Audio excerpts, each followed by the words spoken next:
Hello बच्चों, the question is from Coulomb's law and the question says electrostatic force between two charges is called central force. Why? So हमारा जो की concept यहाँ use होगा वो क्या है? की कंसेप्ट हमारा है कि हमें क्या बताना है कि electrostatic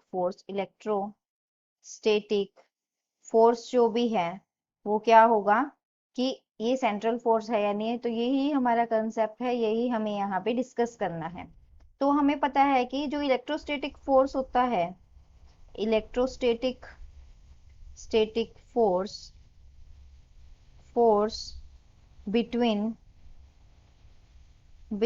two charges acts along the line joining the centers of two charges।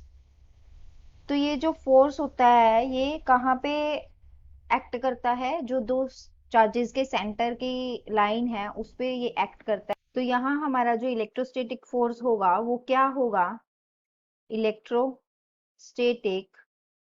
Static force जो होगा ये क्या होगा? फिर सेंट्रल फोर्स होगा।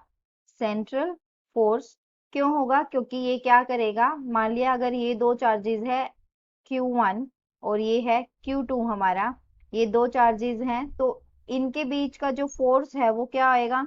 इस लाइन पे, इसके सेंटर से लेके लाइन पे, ये इस लाइन पे जो फोर्स एक्ट करेगा उसको हम क्या बोलेंगे? Electrostatic force. और ये फोर्स इस वजह से क्या होगा? Central force. Thank you, hope you understood it well.